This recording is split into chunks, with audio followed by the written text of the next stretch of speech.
Donc ce soir, nous voyons les diodes et leur montage. C'est le chapitre 5, comme indiqué ici sur le cours en HTML. Si vous voulez plus d'informations, vous regardez la vidéo, c'est la vidéo numéro 5. Et dans le cours, c'est la page 64. Le cours au format PDF. Il y a beaucoup de choses qui sont dites dans le cours où finalement il n'y a pas de question dessus et c'est tant mieux. Voilà, c'est tout ce qui est au-delà du programme de l'examen et donc on n'en parlera pas ce soir, tout au moins pas dans les fiches de synthèse. Donc alors premièrement, vous voyez qu'ici on a changé de section. La section A, c'est l'électricité de base. Donc la loi d'Ohm, en gros, la loi d'Ohm généralisée. Et la section, donc ça concerne les chapitres de 1 à 4. Et au moment du chapitre 5, on change de section et on va parler maintenant des composants actifs. Alors c'est quoi les composants actifs? Alors par rapport à des composants passifs que l'on a vus jusqu'à présent, c'est-à-dire la résistance, la bobine de condensateur, typiquement ce sont des composants passifs. Passifs, ça veut dire qu'ils réagissent à la loi d'Ohm. Et que, d'autre part, ils fonctionnent dans un sens comme dans l'autre. C'est-à-dire qu'une bobine, vous pouvez la monter comme vous voulez, elle va donner le même résultat. Le condensateur, hormis les problématiques chimiques du condensateur, pour les condensateurs électrochimiques, il ne faut pas inverser la polarité, mais sinon le condensateur, par nature, on peut le mettre dans un sens ou dans l'autre, ça va donner le même résultat. Même chose pour la résistance. Pour tous les composants actifs, en revanche, là il y a un sens. C'est-à-dire qu'ils vont fonctionner de manière différenciée selon le sens où on va le monter. Ça c'est valable pour les diodes, pour les transistors, pour les tubes, etc. Et donc là, on va commencer à voir ces composants particuliers, donc ces composants qu'on va appeler composants actifs. Le premier composant qu'on va voir, c'est la diode. Donc la diode, alors déjà diode, ça veut dire deux portes. Alors ode, en grec, c'est la rue. Hein, odos, en grec moderne, c'est la rue. Donc quand on parle de diode, c'est qu'en fait, il y a deux entrées ou deux connexions, deux électrodes, voilà. Mais dès qu'on voit ode derrière, ça veut dire qu'il y a une connexion et un passage de courant. Donc une diode, il y a deux connexions. Donc en fait, concrètement, ça ressemble un petit peu à une résistance, sauf que c'est pas une résistance. C'est de la matière qu'on appelle des semi-conducteurs, qui peuvent être de deux types, soit du silicium ou du germanium. Et dans ces cristaux semi-conducteurs, on rajoute des impuretés, donc on appelle ça dopé, parce qu'on rajoute des impuretés, mais de manière très très faible. C'est-à-dire que les impuretés, c'est aux alentours de 1 millième, voire moins. Donc on a une structure cristalline pure dans laquelle on a des impuretés. Et ces impuretés, il y a deux types d'impuretés. Il y a les impuretés de type P et des impuretés de type N. P comme positif, N comme négatif. Et le fait d'accoler ces deux cristaux l'un à côté de l'autre, en fait, concrètement, c'est du cristal de silicium dopé P d'un côté et N de l'autre. Donc c'est le même cristal que l'on va doper de manière différenciée en P ou en N. Et pour doper en P ou en N, eh ben, on rajoute différents éléments chimiques autres que le silicium et le germanium. Et ça, si vous voulez tout savoir, eh bien, vous allez dans le cours et vous descendez un peu le cours. Là, il y a des explications. Toute cette partie ici, là, le point B ici en italique, tout ça, c'est ce qui explique la manière dont fonctionne en interne la diode. Évidemment, ce n'est pas à connaître pour l'examen. Mais si vous voulez en savoir plus, vous reprenez le cours, la vidéo du cours, et vous allez tout savoir si vous le voulez. Ce qui est important, c'est la conclusion qui est importante, c'est-à-dire que le courant, donc qui va toujours du plus vers le moins, ça change pas, le courant est dans une diode passe toujours dans le sens PN. C'est-à-dire que la diode, dans ce sens-là, elle est passante. Elle oppose très peu de résistance. En revanche, si on la branche à l'envers, c'est-à-dire que si on met le N au plus et le P au moins, à ce moment-là, elle devient très résistante. Voilà. Donc en fait, voilà l'objet d'une diode, c'est que ça laisse passer le courant uniquement dans un sens. Et c'est pour ça que il y a un sens qu'on dit passant. Et ce sens passant, la diode est passante si l'anode est reliée au plus et la cathode au moins. Alors, pour différencier les deux électrodes de ma diode, il y a des noms. Et quand c'est relié au moins, donc la partie N reliée au moins, c'est la cathode. Et la partie reliée au plus, c'est l'anode. Donc encore une fois, on voit ode, qui est donc l'endroit où passe le courant. An, c'est le préfixe en grec qui veut dire positif, et kat qui veut dire négatif. Donc anode, cathode. Alors ça, c'est le schéma d'une diode. Ça, c'est la manière dont elle est constituée. En dessous, ça, c'est le schéma. Alors, hop, que je me mette, voir si ça marche. Voilà, donc ça, c'est le schéma. Le schéma, on voit bien ici, il y a une flèche dans la diode, là. Et cette flèche, ça indique tout simplement le sens du courant dans la diode. On voit bien que dans l'autre sens, si on fait passer le courant dans l'autre sens, bah, c'est pas le sens de la flèche, donc la diode, elle va être bloquée. Hein, donc on a un sens passant et un sens inverse ou un sens bloqué. Comment reconnaît-on la cathode et l'anode? Alors ça, c'est de la mnémotechnique. En fait, là, quand on regarde la manière dont est dessinée la diode, ici, on voit un K. Là, en l'occurrence, il est à l'envers. Mais si ma diode, elle était dans l'autre sens, on verrait mieux ici la lettre K. Avec ici les deux branches un peu en biais et ici la barre. D'accord? En fait, et cette barre-là, c'est toujours ce qui est indiqué sur le composant. C'est-à-dire que sur le composant, vous allez avoir une bague de couleur ou pas, qui va indiquer où est la cathode. Donc la barre, ici, c'est la cathode. Hein, j'ai pas mis ici de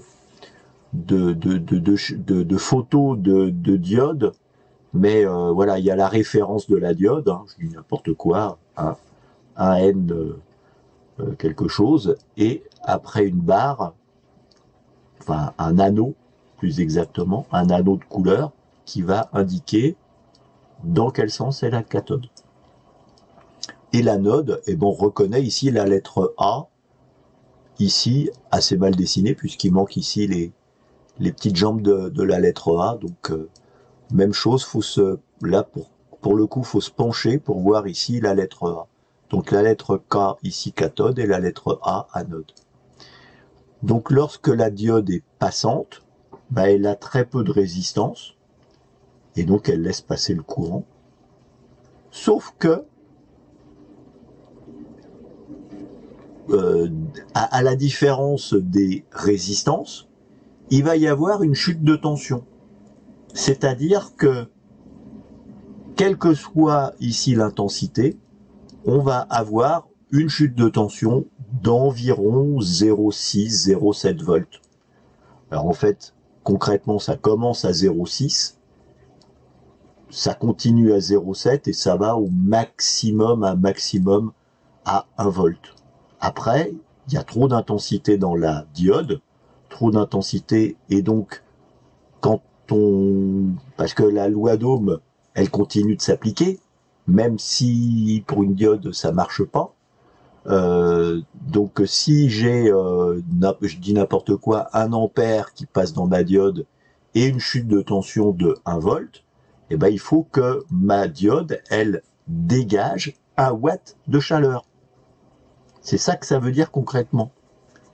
Et donc, si j'ai 1 watt de chaleur, eh ben, je vais dimensionner ma diode de telle manière qu'elle puisse dissiper 1 watt, et elle aura la taille à peu près d'une résistance qui dissipe 1 watt. Parce que, voilà, mécaniquement, il faut qu'il y ait une certaine surface pour faire évacuer la chaleur. Sinon, ma diode, elle claque.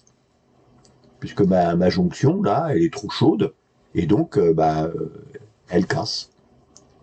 Et ma diode, je peux la foutre à la poubelle. Donc le 0,6, 0,7 volts, c'est pour le silicium, et le 0,3 volts, c'est pour le germanium. Et puis si j'utilise un autre cristal semi-conducteur, eh bien je vais avoir une autre tension. Par exemple, dans les LED, c'est pas du silicium, c'est pas du germanium, c'est encore autre chose. Et du coup, la tension de chute est aussi différente. Donc, dans le sens passant, la chute de tension est de 0,65 volts pour le silicium et 0,3 volts pour le germanium. Ce que nous utilisons le plus couramment, c'est le silicium. Donc, on va parler que de ça. Il y a quand même quelques questions autour du germanium, mais pas autour des autres cristaux semi-conducteurs, heureusement, parce qu'il y en a quand même pas mal. Et dans le sens inverse, ma résistance, elle est très importante. Et alors par contre, c'est pareil, je ne peux pas aller trop loin et mettre une tension inverse énorme, parce que à un certain moment, ma jonction, encore une fois, elle va être détruite. Et c'est ce qu'on appelle la tension d'avalanche. Voilà, donc voilà comment ça fonctionne. Le cas de la diode, on l'a déjà repéré. Le A aussi de l'anode, on l'a aussi. Donc la cathode de ce côté-là, l'anode de ce côté-là. Voilà tout ce que l'on peut dire à peu près sur une diode et qui est récapitulé ici. Voilà, ici je vous ai mis un dessin de diode avec la bague. Là, ici, il y a la référence, la référence de la diode. Donc, par rapport aux résistances, c'est comment dire, une référence constructeur.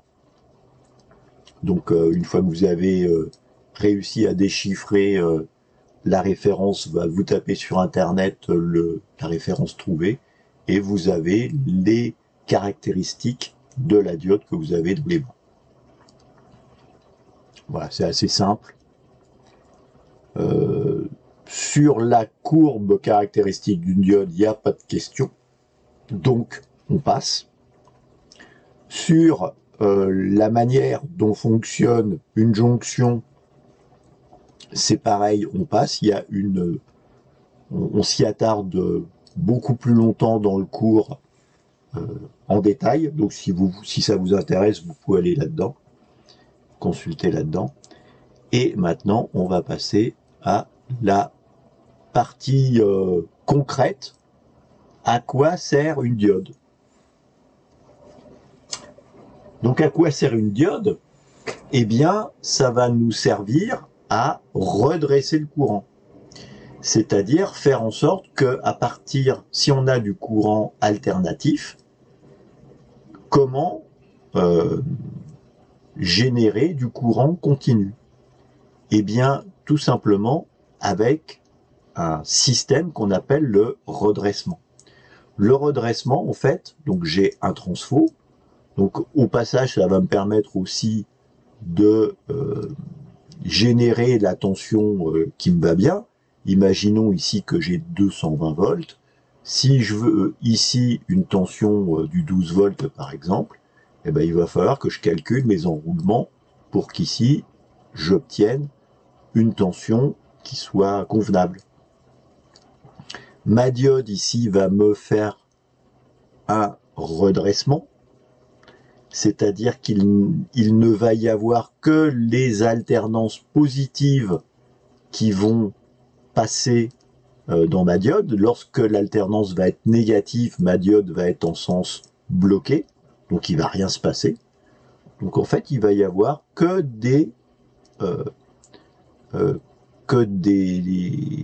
qu'une alternance sur deux finalement qui va passer. Cette alternance sur deux, à la suite, puisque ça me fait quand même quelque chose qui est crénelé, on va voir tout à l'heure quand on va parler des alimentations, et bien ici je mets un condensateur qui va me permettre de lisser finalement la tension en sortie de diode. Et évidemment ici je mets ma charge, c'est-à-dire ce que je veux alimenter. Alors ça marche plus ou moins bien parce que, comme je vous l'ai dit tout à l'heure, il n'y a qu'une seule alternance qui est redressée. Donc, et d'ailleurs, si vous allez voir la vidéo que j'ai fait avec la manip de la soirée, c'est donc un redressement mono-alternance et vous allez voir que c'est pas joli quand on met une charge derrière et un condensateur qui n'est pas suffisamment gros. Voilà. Pour faire mieux et essayer d'avoir une tension la plus stabilisée possible, on utilise le redressement double alternance. Et là, j'ai deux diodes. La première diode, là, ici, va redresser une alternance positive. Puis après, lors de l'autre alternance, c'est la diode du bas qui va venir et le circuit va la ramener finalement au même endroit que la première alternance. Donc ici, je vais avoir deux alternances qui vont être l'une à la suite de l'autre. Et même chose, à la suite, j'ai mon condensateur qui me permet de lisser et d'obtenir toujours la même tension, une tension continue. Donc ça c'est peut-être pas aussi évident que ça, mais voilà, quand on est dans une alternance positive, donc positive, on va dire que c'est dans ce sens-là, au primaire, ça va vous dire que dans le secondaire, ça va être dans ce sens-là, et donc ça part ici du point milieu de mon transfo, hein, c'est un transfo à point milieu, ça, donc il y a deux enroulements identiques, reliés ici à la masse.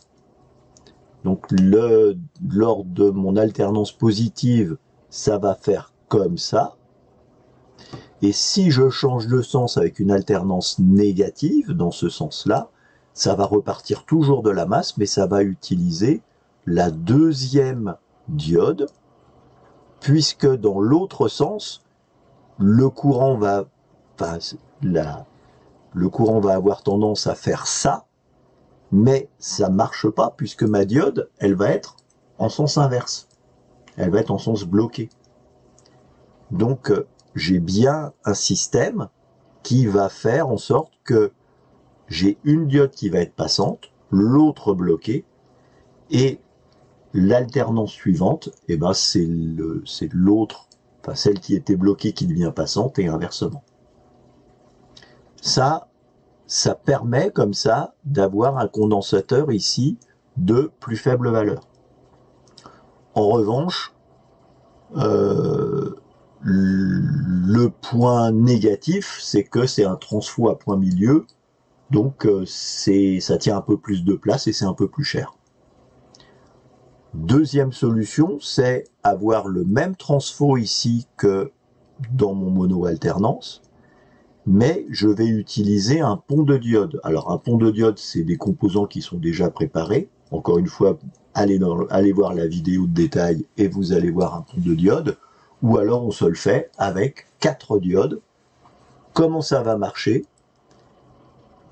Première alternance positive, donc je remonte. Ici, ça va remonter, mais ça va remonter d'où?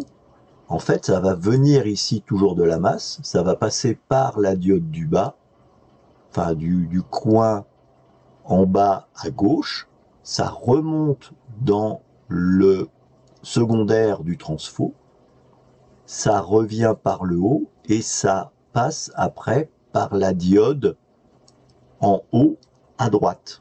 Puis ça arrive au condensateur comme auparavant.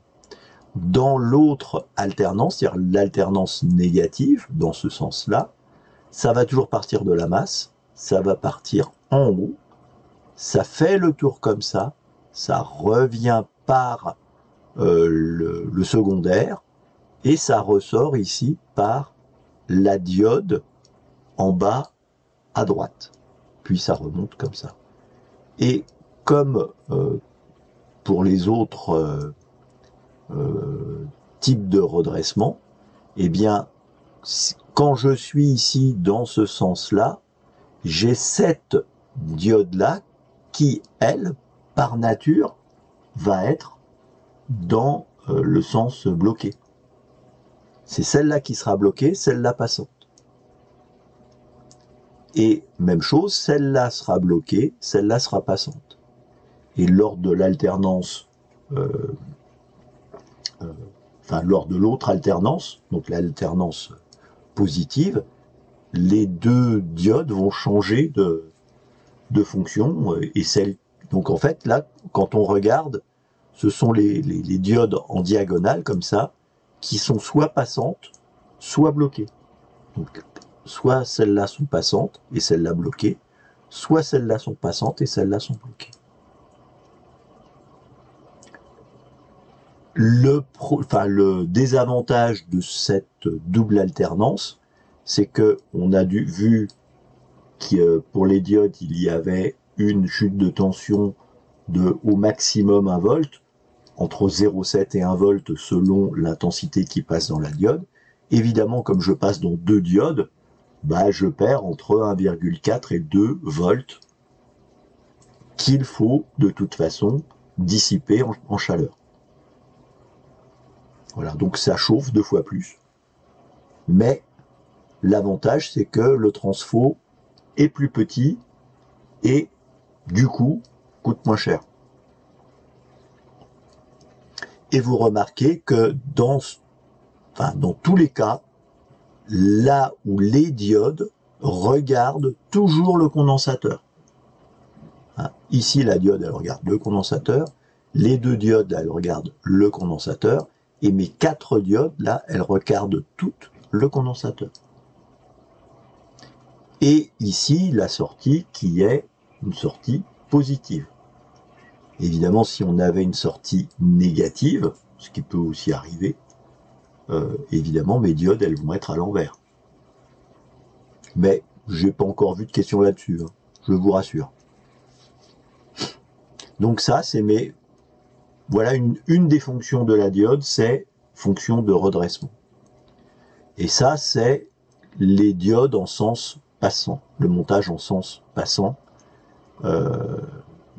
Voilà à quoi sert une diode.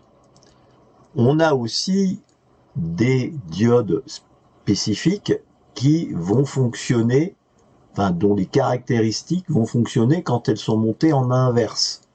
C'est-à-dire qu'on va la monter à l'envers, donc elle va plus être passante, elle va être au contraire résistante, mais avec des caractéristiques bien particulières. La première, c'est la varicap. Donc la varicap, c'est une diode, mais là, on a mis 2 barres pour montrer qu'ici, ça, c'est un condensateur. Et c'est un condensateur assez bête, c'est-à-dire que plus la tension augmente aux bornes de ma varicap, plus la valeur de la capacité diminue. Donc la valeur du condensateur, qui est une capacité parasite, mais qu'on va utiliser, donc cette capacité parasite, augmente lorsque la tension diminue, ou la capacité parasite diminue lorsque la tension inverse augmente. Et ça va me permettre notamment de piloter finalement, de faire changer la fréquence d'un circuit oscillant. Par exemple, ici j'ai un circuit LC que vous reconnaissez. Eh bien, je fais varier ici la fréquence de résonance de mon circuit en changeant la tension ici sur ma varicap. Alors, j'ai rajouté ici un condensateur d'isolement. Pourquoi? Que si ici je mets une tension et que je ne mets pas de condensateur, j'ai du courant qui va passer à travers, si j'ai pas le condensateur, ça va passer ici à travers la bobine et ça va partir directement à la masse. Donc, ça va servir à rien. Donc, je suis obligé ici de mettre un condensateur d'isolement. Et ce condensateur d'isolement, il va finalement être passant pour ma varicap, puisque c'est comme si j'avais deux condensateurs ici en série. Donc après, ça se calcule, hein. C'est pas aussi simple que ça. Vous avez, maintenant vous connaissez les formules, donc ça doit aller tout simple. Vous avez ici la valeur du condensateur parasite de la varicap, le condensateur d'isolement, ça va vous donner comme ça la capacité équivalente qui va être en parallèle ici, donc il vient s'ajouter à la valeur du condensateur de mon circuit oscillant. Voilà. Il y a très peu de questions, enfin il n'y a pas de questions sur ce schéma, il y a juste, j'ai même pas repéré de questions sur la varicap en elle-même. Et ça va nous servir notamment quand on va faire de la FM.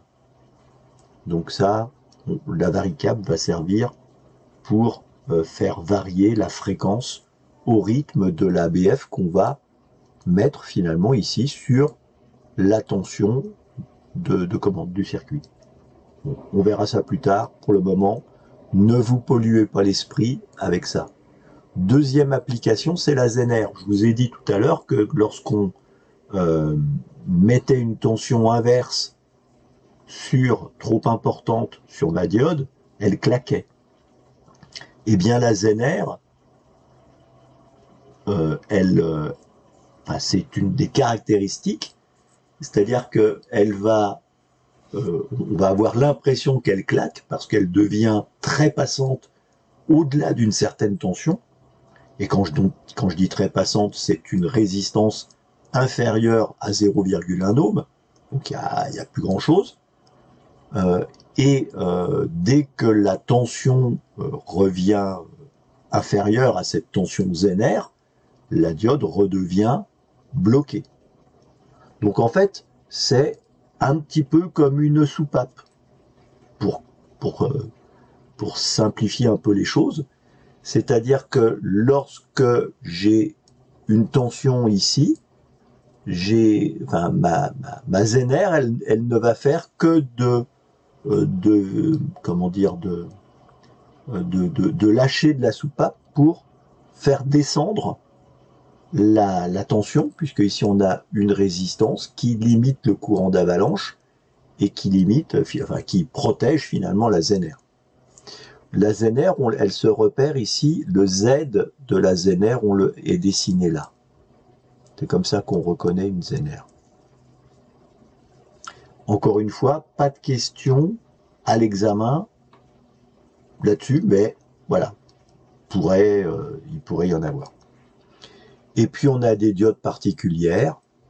La LED, c'est une diode particulière qui émet un photon alors déjà ça ne marche que dans le sens passant, et elle émet un photon quand il y a une recombinaison trou-électron dans enfin dans le cristal. Bon, ça, vous regardez la vidéo de détail, mais voilà, donc une LED, en fait, ça génère des photons. Vous avez des diodes de commutation. On n'a pas parlé de la commutation dans le sens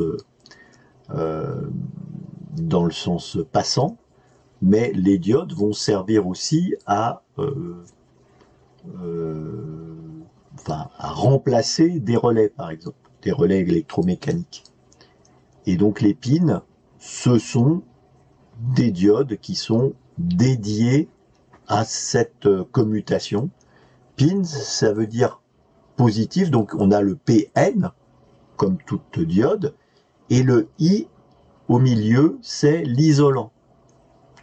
Donc c'est une diode où on a du P, du N, et entre les deux, de l'isolant. Donc ici, entre les deux, ici, il y a de l'isolant. Donc, et l'isolant, c'est du cristal pur, qui est par nature isolant. Et donc, bah cette diode, elle va être utilisée dans les commutations en haute fréquence. Et puis, on a les diodes Gunn qui étaient utilisées autrefois dans les oscillateurs à très haute fréquence et qui maintenant ne sont plus utilisés parce que c'était pas très stable et ça générait des harmoniques donc pas très propres.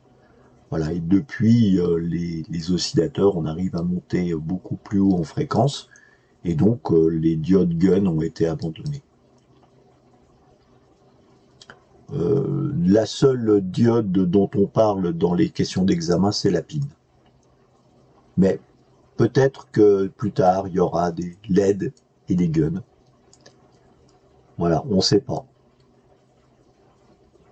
Dans une alimentation, alors ça, on revient à mon montage en sens passant.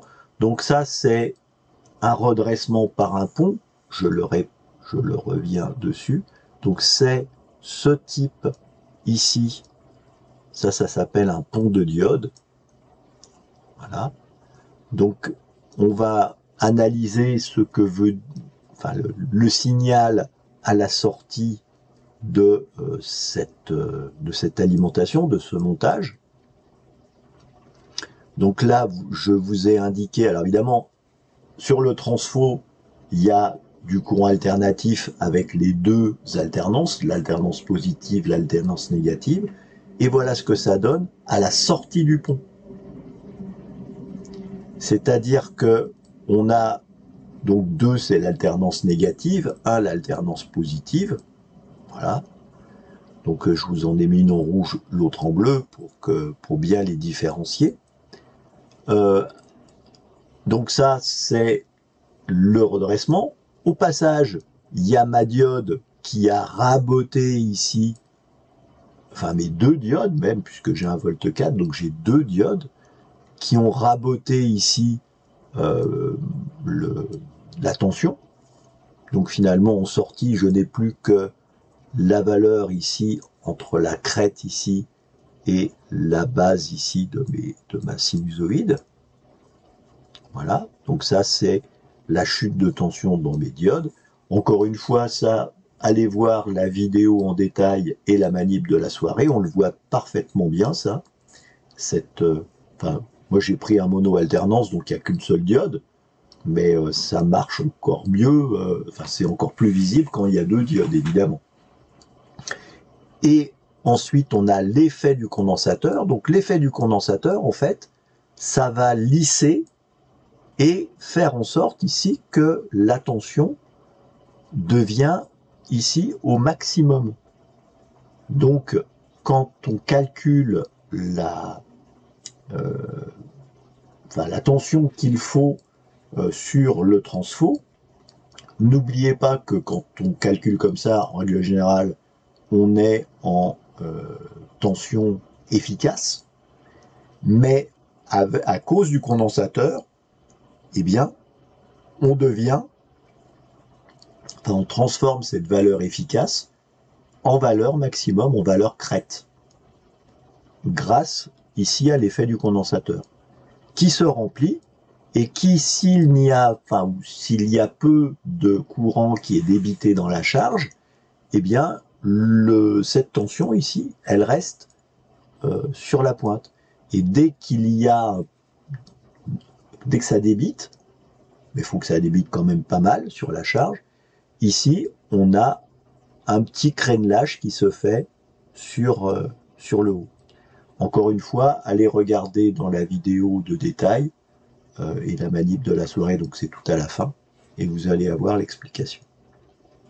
Dans les questions d'examen, systématiquement, on ne parle pas du passage dans une ou deux diodes. Enfin, généralement, il n'y a qu'une seule diode, mais on ne parle pas du passage dans la diode et donc de la chute de tension qui est pris par la diode. Donc, finalement, on simplifie un petit peu. Ici, j'ai compliqué un petit peu les choses. Voilà, on va passer maintenant aux séries d'examen. Alors, je vais agrandir ça. Hop, hop, hop, hop, hop.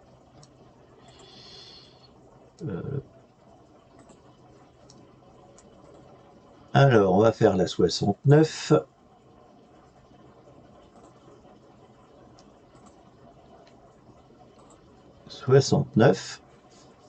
Et on est parti.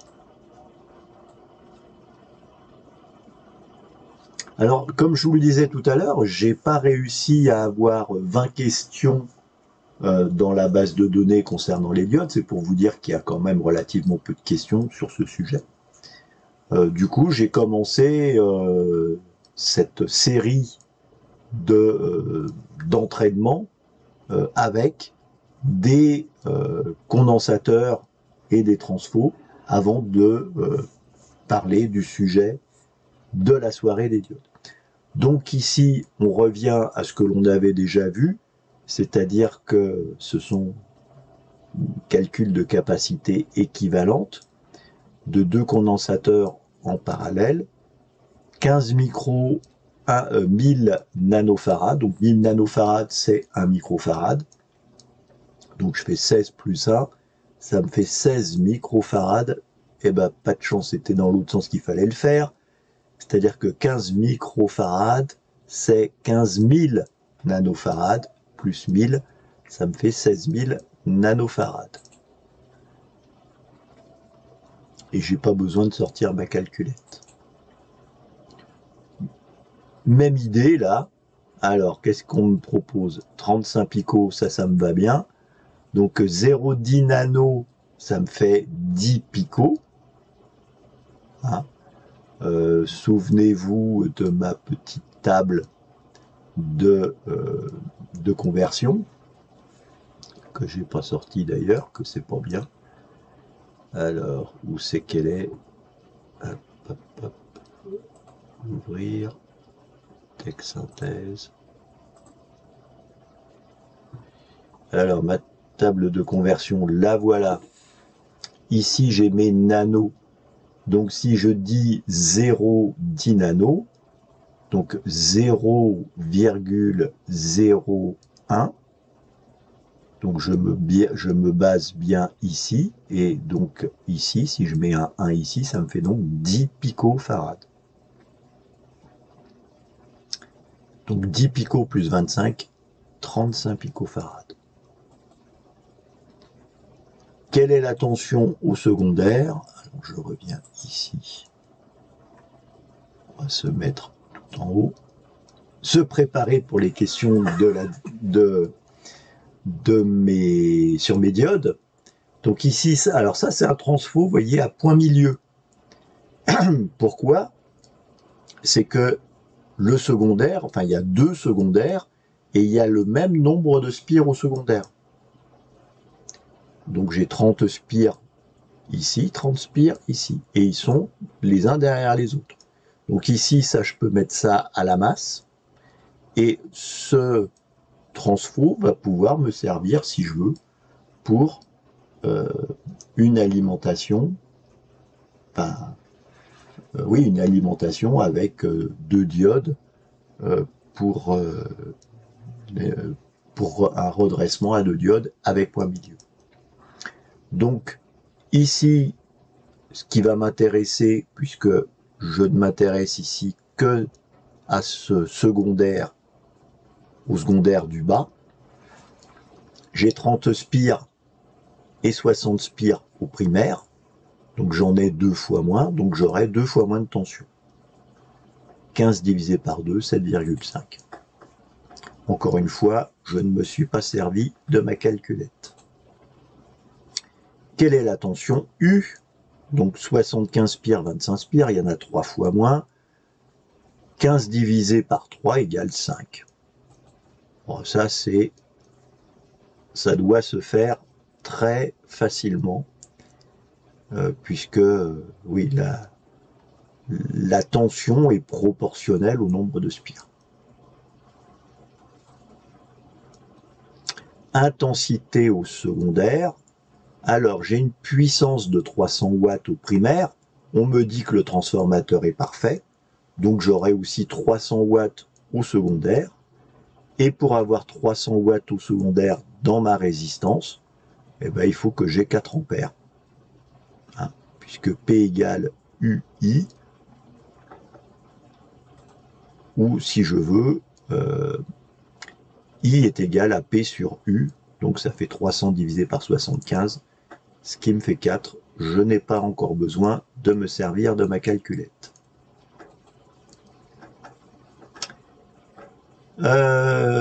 Ici, 220 volts, 22 volts, donc ici j'ai un rapport de nombre de spires ici divisé par 10, divisé par 10 aussi la tension, ce qui veut dire que mon intensité, elle, va être multipliée par 10. Donc si j'ai 0,8 ampères au primaire, j'ai 8 ampères au secondaire.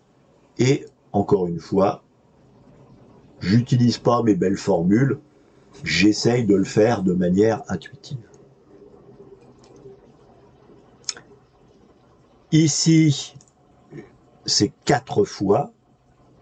4 fois, donc j'ai divisé par 4 ma tension. Donc je multiplie par 4 mon intensité. 3 ampères, ça me fait 12 ampères. Quelle est l'intensité au secondaire? Bah, même chose, ici j'ai divisé par 5 la tension, donc je multiplie par 5 l'intensité, ça me fait 5 fois 5, 25 ampères. Et nous voilà arrivés aux questions sur les diodes. Vous voyez, je n'en ai que 12. Donc, pour vous dire que les questions sont quand même assez rares. Mais j'ai des questions qui reviennent quand même assez fréquemment, notamment celle-là. Quelle est l'affirmation vraie?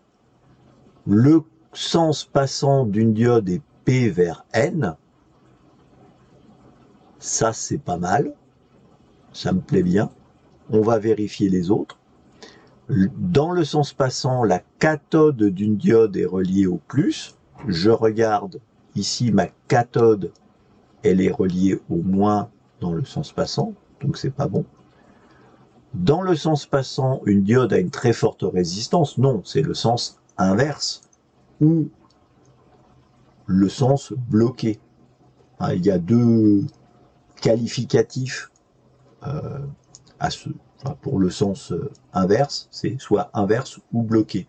Bloqué me paraît quand même plus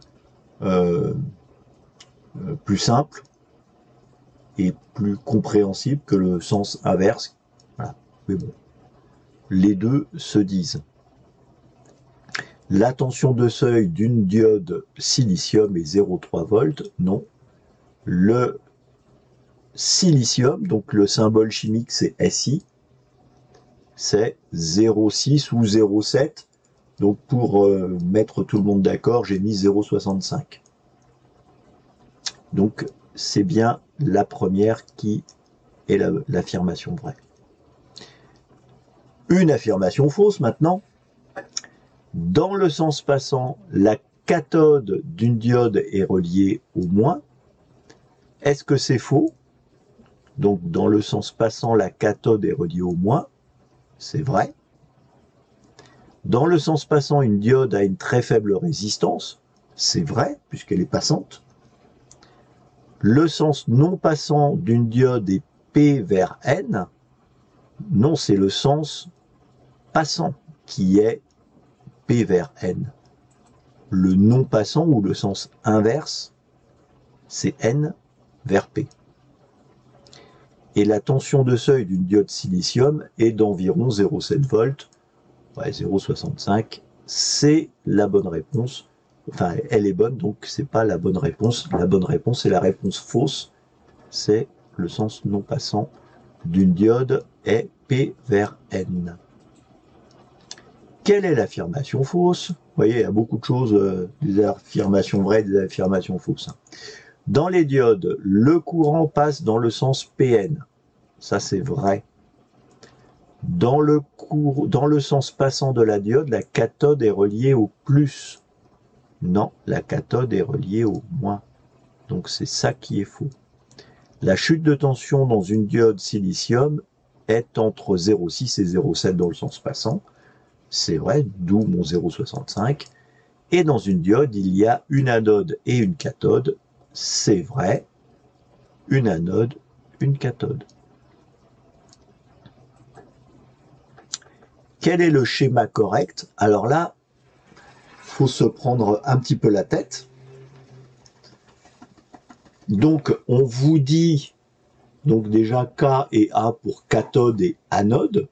Donc, où est la cathode, où est l'anode? Donc, dans le schéma numéro 1, le courant est bien dans le bon sens. Ça marche, hein, puisque c'est dans le sens de la flèche. Donc la 1, elle est bonne. Mais ici, ma cathode, elle est à la place du A. Puisque pour avoir la lettre K ici, il faut que je l'ai dans ce sens-là. Donc mon K, mes deux lettres ici sont inversées. Ici, évidemment, c'est pas dans le bon sens, puisque j'ai pas d'intensité lorsque j'ai un montage de ce type, puisque l'intensité, elle est dans le mauvais sens par rapport à ma diode. Le schéma numéro 2 me semble pas mal. Ici, j'ai un plus, un moins dans le bon sens pour ma diode. Ici, ma cathode, ici, mon anode. Donc, c'est mon schéma numéro 2, le 3. C'est pas dans le bon sens. Enfin, les anodes et cathodes, c'est bon, mais le courant n'est pas dans le bon sens. Donc, c'est le schéma 2 qui est correct. C'est un peu tordu, ça, comme question, mais bon, pourquoi pas. Tension de seuil d'une diode germanium, c'est 0,3.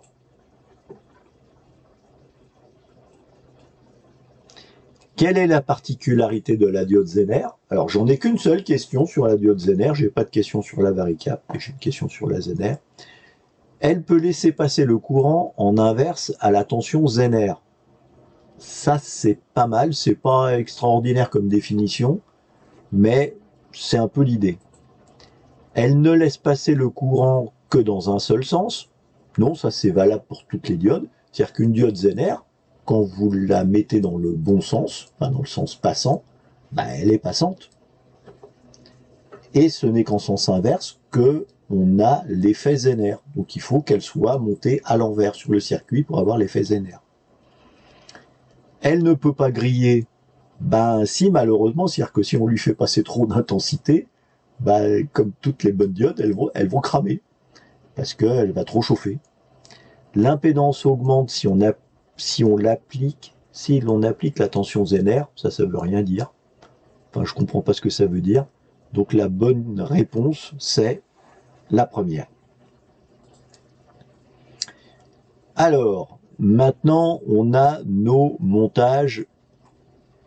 Voilà, et donc, on demande quel est le bon montage qui va permettre de redresser du courant alternatif. Donc, il faut chercher le montage où on a toutes les diodes qui regardent le plus ou le condensateur. Et en l'occurrence, c'est le schéma numéro 3. Il faut retrouver le même schéma ici qu'ici. Et évidemment, tous ces montages-là, ça ne va pas marcher.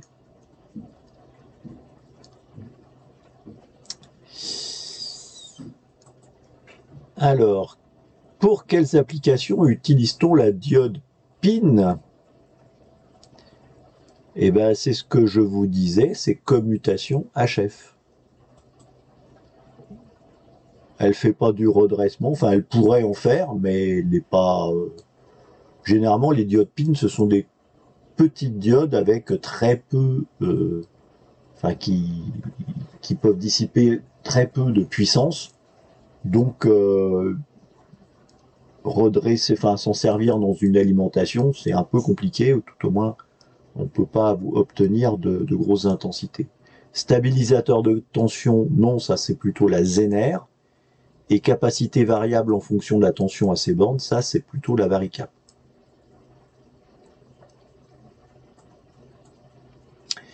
Quelle est la tension US aux bornes du condensateur? Donc là, on voit qu'on a mélangé finalement le calcul sur les transfos, quoique là, il n'y a pas vraiment de calcul, puisqu'on voit que c'est sans spire et sans spire. Donc j'ai la même tension au primaire qu'au secondaire, donc j'ai 5 volts au secondaire. Ma diode va me permettre de faire le redressement, mon condensateur, si bien que sur le condensateur, là, je vais avoir 5 volts multiplié par un 414, c'est-à-dire que je vais transformer ma valeur efficace, puisque ça, c'est marqué dessus, efficace, et donc ma tension de sortie, à cause de mon condensateur ici, va me donner la tension maximum, ou la tension crête, donc je multiplie par un 414, donc 5 fois 1,4, ça me donne 7, et un 414 un tout petit peu plus, donc 7,1. J'ai pas sorti ma calculette, mais voilà, de toute façon, mes autres valeurs, 5 volts, c'est pas suffisant, et toutes les autres valeurs sont en dessous de 5 volts, des 5 volts efficaces que j'ai sur mon transfo, en sortie de mon transfo, donc de toute façon, c'est pas possible. Alors ici, j'ai un peu de calcul, je vais peut-être utiliser ma calculette, parce que, voilà, intuitivement, c'est pas très simple. Donc si je reviens ici sur mon... Alors, ça veut? Pourquoi il veut pas? Voilà. Mes transfos. Où est-ce qu'ils sont mes transfos? Voilà, c'était avant. Hop. Donc ici, j'ai le nombre de spires et ma tension. Donc je vais premièrement calculer la tension ici au secondaire. Alors, ma petite calculette, elle est où? La voilà. Je pousse ça. Voilà. Donc là, j'ai le nombre de spires et la tension. Donc ce que je veux, c'est la tension au secondaire, qui est là. Donc ce qu'il faut que je fasse, c'est tension au primaire multiplié par le nombre de spires au secondaire, divisé par le nombre de spires au primaire. On y va. Alors, tension au primaire, 300. Multiplié par nombre de spires au secondaire, 220. Divisé par le nombre de spires au primaire, 3300. Ça me fait 20. Donc j'ai 20 volts ici sur mon primaire, sur mon secondaire, pardon. Et maintenant, il suffit que je multiplie par 1,414 pour obtenir la tension sur mon condensateur, puisque je transforme ma tension efficace en tension maximum. Multiplié par 1.414, 28, 28. Et il y a 28, 28. Vous remarquez qu'à chaque fois, on néglige ici la chute de tension sur ma diode.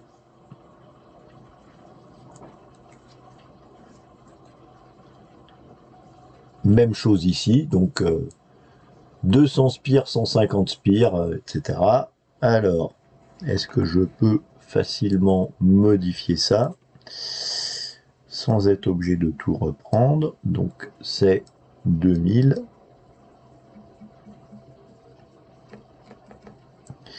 Et 150.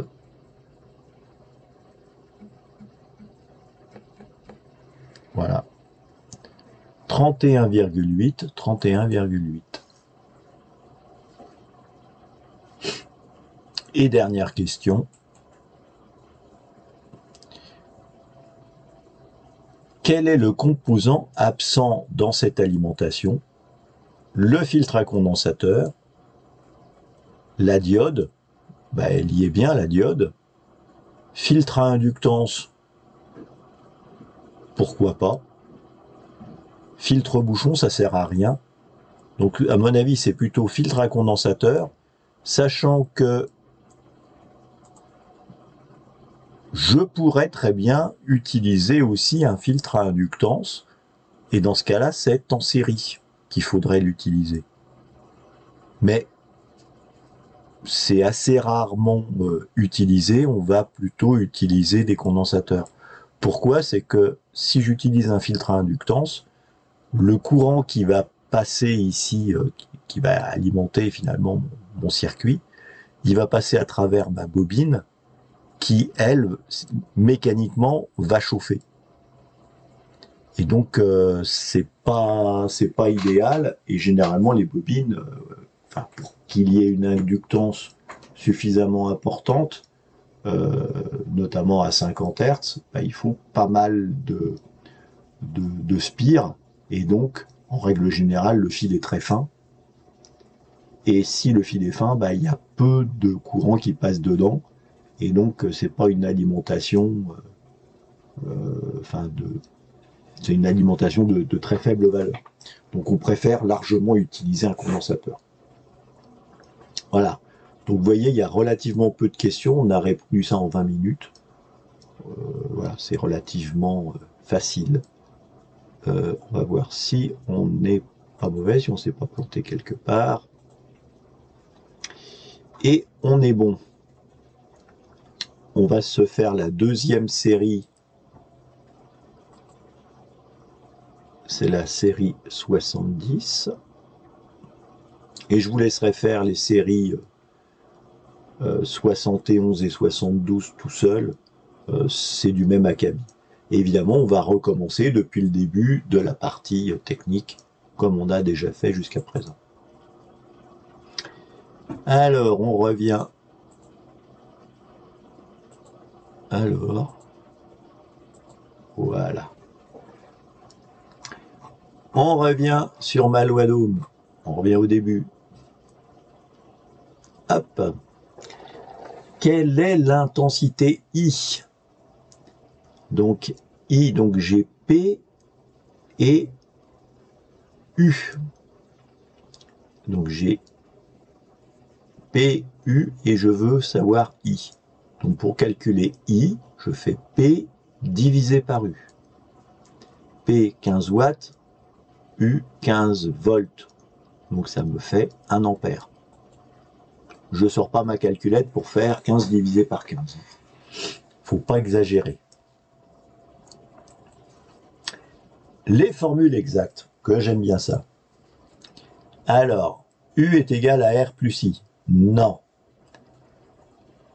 On va faire toutes celles de la loi d'Ohm. Déjà, I est égal à racine carrée de P multiplié par R. Donc ici, on a la formule où on a P, R et I au carré, et on voit que I, c'est égal à racine carrée de P divisé par R. Donc la 1 et la 3 sont fausses. On va maintenant aller regarder les autres. W, donc watt, est égal à P divisé par T. Non, c'est P multiplié par T. Donc c'est pas la 2. Et la 4, P égale à U multiplié par I multiplié par T. Donc là, c'est PUI. Donc c'est les watts. Ah non, c'est pas P, ça serait W. W est égal à UI multiplié par T. Donc finalement, là-dedans, je n'ai aucune formule exacte.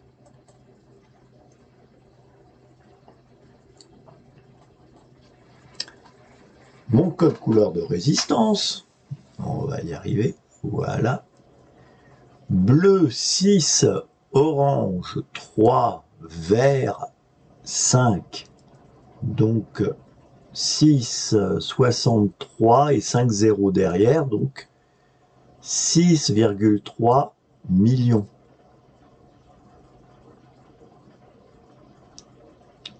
Voilà. Sinon, vous pouvez aussi compter sur les doigts, mais si vous comptez sur les doigts pour connaître, en connaissant la phrase magique, n'oubliez pas de ne pas compter le 0, puisque on commence à compter à partir du 1, donc à partir du marron, ou du manger si vous comptez avec la phrase magique.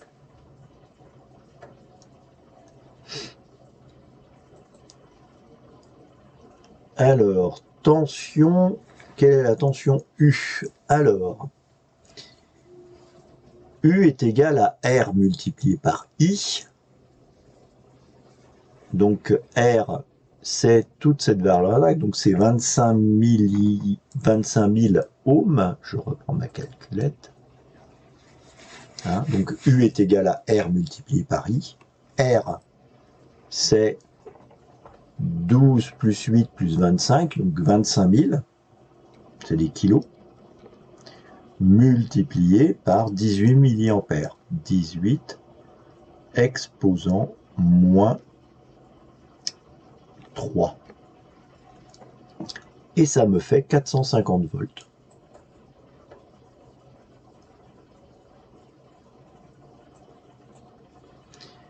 Quelle est la pulsation à 12 mégas? Donc pour faire simple, au lieu de faire 6,28, on fait 6 et puis on regarde ce qu'il y a au plus proche. Donc 6 fois 20 millions, ça me fait donc 120 millions. Là, je vois un 125 600. Comme j'ai pris 6 et non pas 6,28, ça me semble pas mal. On va le faire à la calculette quand même, histoire. 6,28 multiplié par 20 exposant 6, ça me fait donc 125,6 millions. 125,6 millions. Un 10 puissance 6, c'est des millions.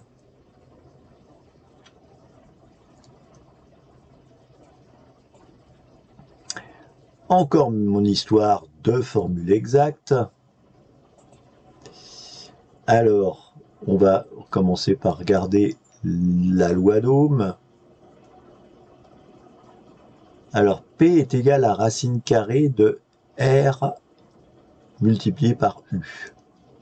Donc, P est égal à U2 sur R. Ça marche pas. Donc, c'est pas celle-là. P égale U au carré divisé par I. Non, P égale à U multiplié par I. Donc, c'est pas celle-là non plus. Ensuite, on a la pulsation. Ça, je reconnais un peu ma formule. La pulsation, ils n'ont pas utilisé le oméga. Bon, ils ont mis pulsation 2 fois pi fois f. La 3, elle est bonne. Et la tension maximum est égale à la tension efficace multipliée par racine de 2. Ça me va bien. Imax est égal à U efficace, enfin, que ce soit I ou U, ça marche pareil. Hein. Donc, I max est égal à I efficace multiplié par racine de 2. Là, c'est l'inverse, mais c'est la multiplication étant commutative, ça va fonctionner. Donc, je n'ai qu'une seule de bonne, c'est la 2, et je coche 2.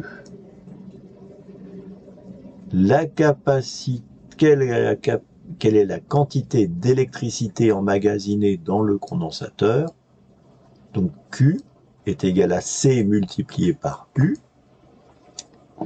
Ma calculette.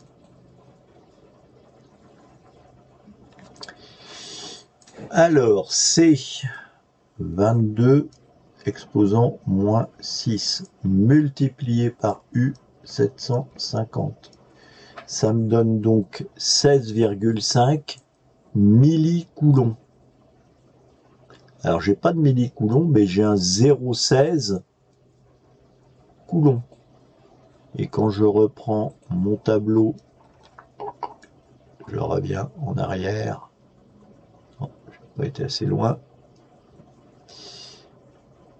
Donc 16,5 millicoulomb, je mets mon 16 ici, 16, le 1 ici, 6,5, ce qui me fait donc mes 16,5 millicoulomb. Et quand je veux transformer ça en unité, ça me donne donc 0,016 ou 165 si on veut être plus précis.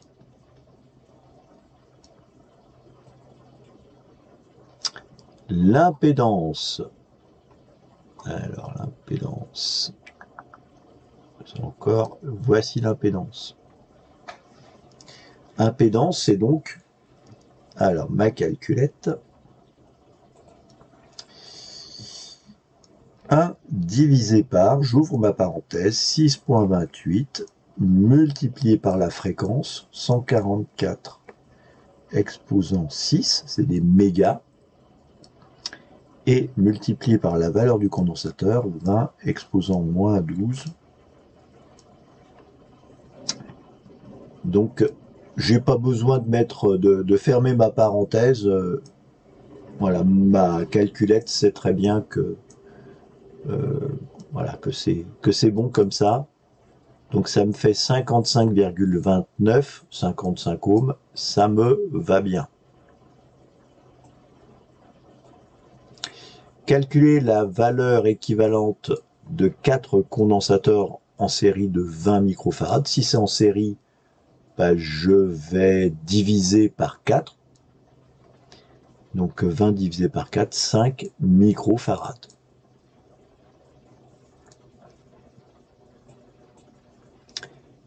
Capacité équivalente, donc 10 nano, 0,1 micro. Alors on va me demander quoi? Des nanos apparemment. Des nanos, donc mon 0,1 micro, ça correspond à 100 nanos. Donc 100 plus 10, 110 nanos.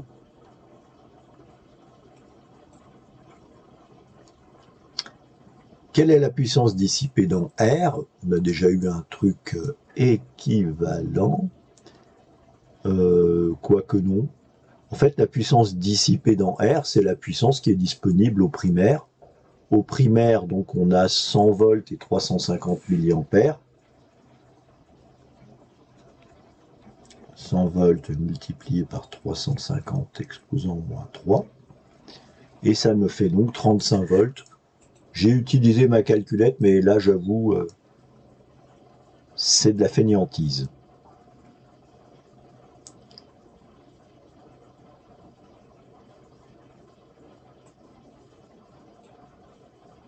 Calculer l'intensité dans R. Ah, alors là, j'ai un peu de loi d'ohm à faire marcher. Donc au primaire, j'ai 220 volts. 1000 spires au primaire, 100 spires au secondaire. Donc au secondaire, je vais avoir 22 volts. Je sais que I est égal à P sur... ben non, c'est pas celle-là qu'il va falloir utiliser. Alors, On va les trouver. Voilà. Donc il faut que j'utilise la puissance, la résistance et l'intensité. L'intensité, puisque ça c'est au carré, mon résultat va me donner la racine carrée de P divisé par R. Petite calculette. Racine carrée de P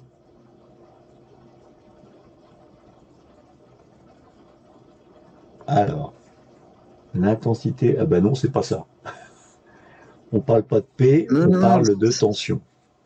Alors, U, donc I est égal à U sur R. Ah ben voilà. Alors, I est égal à U sur R.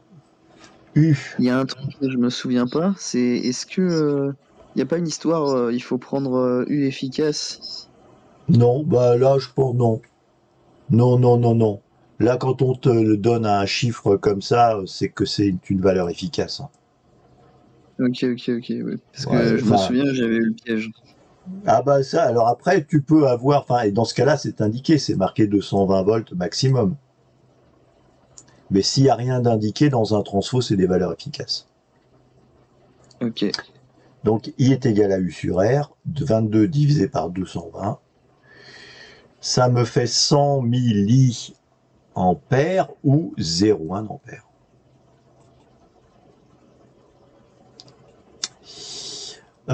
Impédance en sortie. Alors, déjà, pour avoir l'impédance en sortie, il faut calculer l'impédance d'entrée. Donc, impédance d'entrée, c'est tension divisée par intensité. Donc, c'est 100 divisé par 350 exposant moins 3. Ça me fait 285 ohms en entrée. En sortie, ici j'ai un rapport de transformation de divisé par 10 pour les tensions. Donc pour l'impédance, ça va être divisé par 10 au carré, donc divisé par 100, par rapport à ce qui est au primaire. Et donc mes 285 ohms du primaire deviennent 2,85 ohms au secondaire. J'ai pas sorti ma belle formule là, mais de tête, c'est quand même beaucoup plus facile à faire que certains calculs qui sont plus compliqués. Alors, nous voilà avec un ampère-mètre maintenant. Alors, hop, mais mon ampère-mètre, on a avancé pas mal. Bobine, les transfos, les galvanomètres, les voilà. Alors, là encore une fois, on va utiliser la loi d'Ohm. Alors, premièrement, on va essayer d'utiliser un peu nos méninges. Le calibre, on nous dit que c'est 1 ampère. Et pour que le galvanomètre aille en butée, il faut qu'il y ait 100 milliampères dedans. Ce qui veut dire que le courant ici entre le galvanomètre et la résistance ici va être réparti en 9 dixièmes dans ma résistance et 1 dixième ici dans mon galvanomètre. Ce qui veut dire que la résistance de mon shunt va être 9 fois plus petite que la résistance interne du galvanomètre. Donc je fais 100 divisé par 9 et ça me fait 11. Enfin 11,11. Il n'y a que des 1. Ça, c'est la méthode un peu intuitive. On peut y aller un peu plus avec la loi d'Ohm. Alors là, on y va avec les calculettes.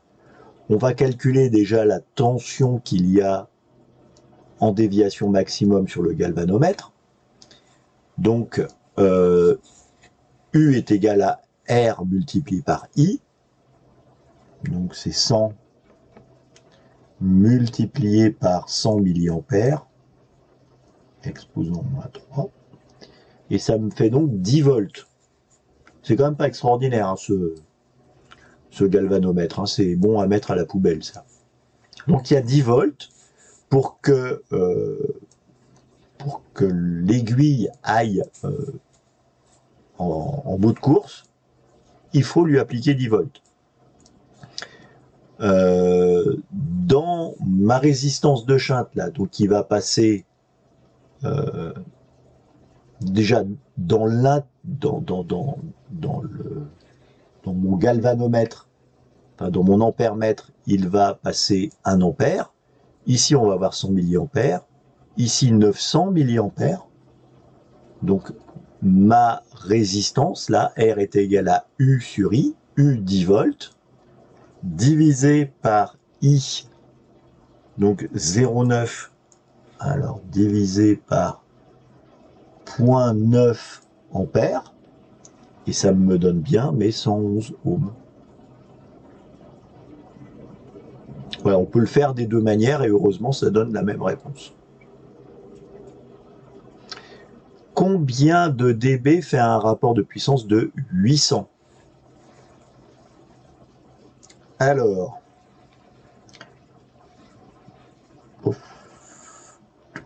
j'utilise la fonction log, et alors, déjà c'est 10, il faudrait que je le mette. Hop, hop, hop, allez, on va recommencer. 10 fois log de 800, je ferme ma parenthèse, et donc là, j'ai mon gain en décibels, ça me fait 29,03, et on va arrondir ça à 29.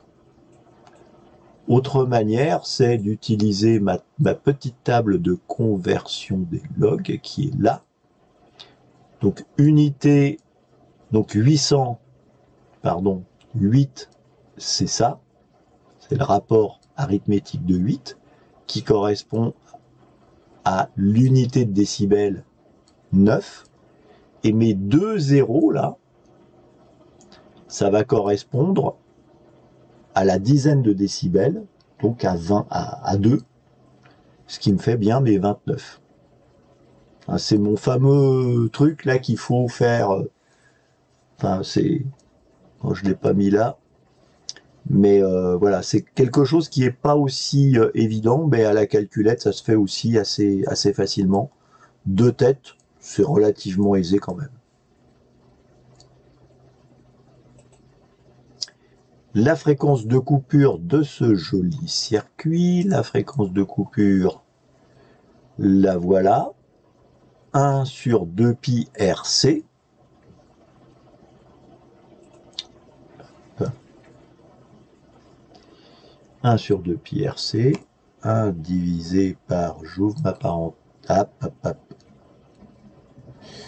1 divisé par, j'ouvre ma parenthèse, 6,28 multiplié par R, 16 000 multiplié par C, 10 exposant moins 12, c'est des picofarades. Et donc, ma fréquence de coupure, c'est 995 10 puissance 3, donc 995 kHz. Et voilà, enfin, il n'y a pas 995 parce qu'à chaque fois c'est arrondi, mais il y a 1 méga qui est pas loin, à 5 kHz. Donc ça doit être la bonne réponse.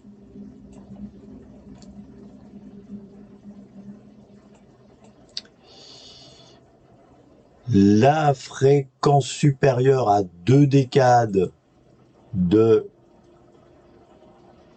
500 Hz, donc 2 décades, c'est donc x10 x 10, donc ça me fait 500 Hz x 10, 5 kg, x 2, 50 kg, 50 kHz.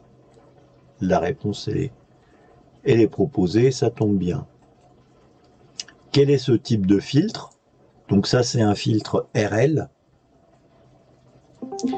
où là, souvenez-vous quand on avait parlé des filtres RC, c'était la place du condensateur qui déterminait le type de filtre. Si le condensateur est en haut, c'est un filtre passe haut, et passe bas si c'est le condensateur est en bas. Pour la bobine, ça va être l'inverse, c'est-à-dire que si le condensateur est en haut, c'est un filtre passe bas. Est-ce qu'il y a filtre passe bas? Exactement. En plus, on rajoute 6 dB par octave. Ça tombe bien, c'est exactement l'atténuation de ce filtre. Oula, la bande passante. Alors, la bande passante, alors j'ai déjà Q, ce qui est déjà bien. Donc, il va falloir que je calcule la fréquence de résonance de ce circuit et que je divise par 100 pour obtenir la bande passante du circuit.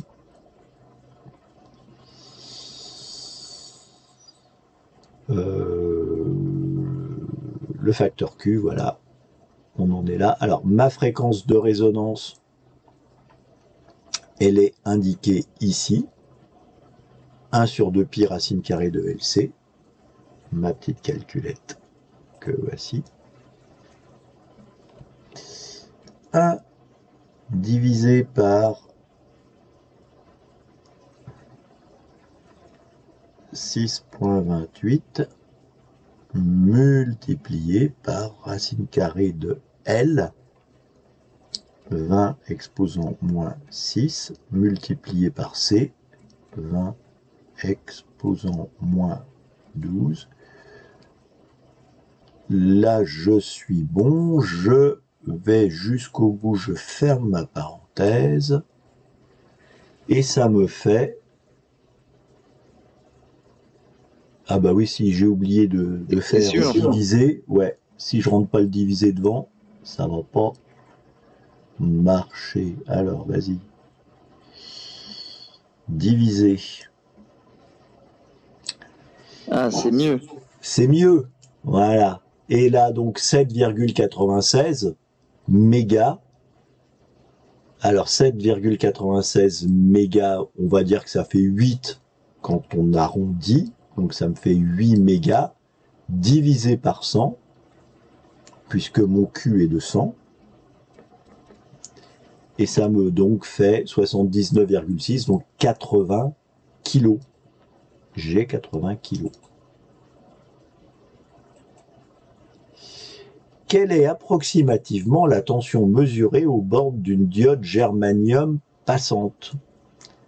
Eh ben, c'est 0,3 volts. Alors ça, on en a déjà parlé un petit peu. C'est mes 0,3 volts là. J'ai répondu à tout. On va vérifier. Ah, on s'est planté. Dans mes formules exactes, c'est la 2 et la 3. Ah bah oui, qu'est-ce que j'ai foutu? La 2, je l'ai vue, et puis la 3, on était bien d'accord. Voilà, ça c'est une erreur de d'inattention, et voilà, c'est bête. Surtout qu'on les avait bien repérés, les deux. Voilà, mais... voilà, comme quoi, il faut rester concentré tout le temps. On va revenir ici, et je vous souhaite un très bon week-end à tous, et à la semaine prochaine. Bye bye.